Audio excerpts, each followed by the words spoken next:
Hello friends, stock market के news channel में आपका स्वागत है। आज ये वीडियो मैं इसलिए अपलोड कर रहा हूँ कि जो इजराइल हमास का जो युद्ध चल रहा है, तो उस वॉर में इंडियन स्टॉक मार्केट में किस किस कंपनियों और किस सेक्टर में इस युद्ध का लड़ाई का इफेक्ट पड़ सकता है। तो सबसे पहले हम जानते हैं कि मैटर क्या है, क्यों लड़ाई हो रही है, क्या चीज़ें हैं। तो इसराइल और फिलिस्तीन के आतंकी संगठन हमास के बीच युद्ध में अब तक 500 से ज़्यादा लोगों की मौत हो चुकी है। शनिवार को हमास की तरफ से अचानक किए गए हमलों में इसराइल के 600 से ज़्यादा लोग जान गंवा चुके थे। वहीं इसराइल की ओर से पलटवार में गाजा पट्टी से करीब 350 मौतों की बातें सामने आ रही हैं। इस बीच अमेरिका, भारत समेत कई देशों ने इस आतंकी हमले की निंदा की है और अमेरिकी राष्ट्रपति बाइडेन ने इसराइल पर हमलों के मद्देनजर उससे $8 अरब की आपात मदद मुहैया कराने का निर्देश दिया है। ये है लाइव अपडेट। अब हमास ने तो अटैक कर दिया, तो इसराइल कहाँ चुप होने वाला है। और इसराइल आज तक इसलिए बना हुआ है कि उसने पलटवार किया है, तो पलटवार तो बनता है। तो ये है पूरा मैटर चल रहा है, जो लड़ाई चल रही है इनके बीच में। अब हम बात करते हैं अपने मुद्दे पे, स्टॉक के बारे में बात करते हैं। तो इसराइल हमास युद्ध अब भी जारी है। इससे दुनिया के कई देश प्रभावित हो सकते हैं, खासकर वो जिनका कारोबार इसराइल में होता है। शेयर बाजार के जानकारों का मानना है कि इस युद्ध की वजह से कच्चे तेल के दाम बढ़ने की आशंका है, जो महंगाई की मार झेल रहे भारत के लिए काफी चिंताजनक होगा। वही कुछ दिन पहले गिरे सोने के दाम बढ़ सकते हैं। तो सबसे पहले पॉइंट करते हैं क्रूड ऑयल, कि मिडिल ईस्ट में ये बवाल चल रहा है और अगर और भी कंट्रियों ने यहाँ पे हिस्सेदारी लिया, पूरा वेस्ट एशिया घुस गया, तो ये इम्पैक्ट करेगा सप्लाई में क्रूड ऑयल के। और सप्लाई अगर रुकी तो दाम बढ़ने तय है। तो इससे जुड़ी जितनी भी कंपनियां हैं जो इस पर काम करती हैं, लाइक रिलायंस हो गया, रिलायंस की खुद की रिफाइनरी है, इंडियन ऑयल है, HPCL, BPCL, नियारा, शेल, जितनी बड़ी कंपनियां हैं जो उससे जुड़ी हुई हैं क्रूड ऑयल से,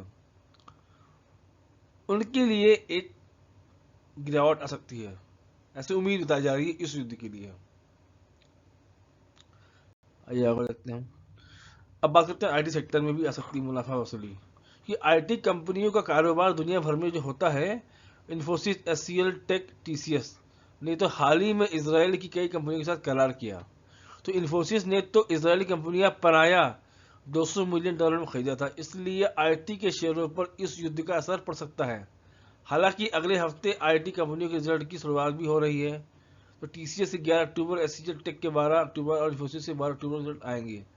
तो इसराइल में जितनी भी बड़ी कंपनियां हैं, यूएस की जितनी बड़ी कंपनियां हैं, उन सब के हेडक्वार्टर जो है वो इसराइल में है। वो इसराइल में है। और टेक्नोलॉजी के मामले में तो इसराइल का नाम आप जानते ही हैं, क्या काम है, एडवांस टेक्नोलॉजी की बात में है। तो इस IT सेक्टर में भी गिरावट आने की संभावना है। अगर ये युद्ध रुका नहीं तो यहाँ भी गिरावट आ सकती है। तो इस सेक्टर के स्टॉक पे खास तेजी नजर बना के रखें आप लोग। अब देखते हैं ड्रोन वाली कंपनियों की अच्छी खबर, क्योंकि ड्रोन सेक्टर में काम करने वाली भारतीय कंपनियों को थोड़ी राहत मिल सकती है, क्योंकि इंडिया में आने वाले ज़्यादातर ड्रोन इसराइल से ही आते हैं। और युद्ध जैसे हालात होने से भारतीय कंपनियों को इसका फायदा हो सकता है, जैसे कि जेन टेक्नोलॉजी और आइडिया 4 जैसे शेयरों पर इम्पैक्ट आ सकता है, क्योंकि इनकी डिमांड बढ़ जाएगी। तो ऑटोमेटिकली ये स्टॉक जो है रॉकेट हो सकते हैं यहाँ से। पर हम बात कर रहे हैं इस युद्ध का क्या असर पड़ेगा स्टॉक मार्केट पे, किन सेक्टरों पे।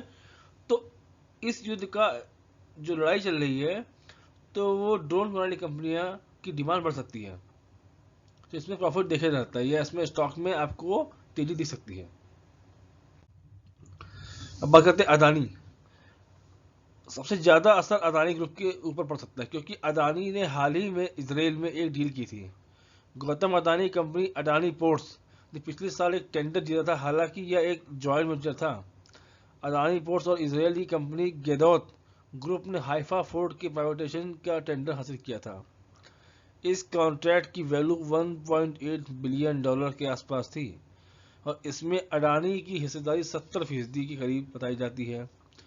हाइफा पोर्ट शिपिंग कंटेनरों में इसराइल का सबसे बड़ा पोर्ट माना जाता है। तो अब युद्ध जैसी स्थिति में अडानी के शेयरों पर असर पड़ सकता है, तो अडानी पोर्ट में खास नज़र बना के रखिए। अडानी पोर्ट में गिरावट आ सकती है, बड़ी गिरावट आ सकती है। सोने के दाम बढ़े तो इन कंपनियों का होगा नुकसान। देखिए, सोने के दाम बढ़ने पर गोल्ड से जुड़ी कंपनियों का नुकसान हो सकता है। टाइटन, कल्याण ज्वेलर्स, सेंको गोल्ड जैसी कंपनियां ज्वेलरी सेगमेंट में काम करती हैं कि गोल्ड इनके लिए रॉ मटेरियल होता है। देखिए लिखा हो यहाँ पर, इसराइल वॉर, इसराइल हमास जंग से बढ़ सकते हैं सोने चांदी के दाम और मांग और प्रीमियम में तेज उछाल।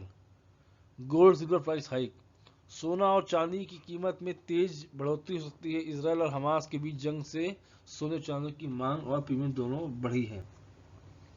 तो जो जो सेक्टर आपको बताए हैं, क्रूड ऑयल सेक्टर हो गया, गोल्ड हो गया, आईटी सेक्टर हो गया और आपका पोर्ट, इन सारे स्टॉक्स पे आपको नज़र बना के रखनी है कि ये सारे स्टॉक रडार में हैं।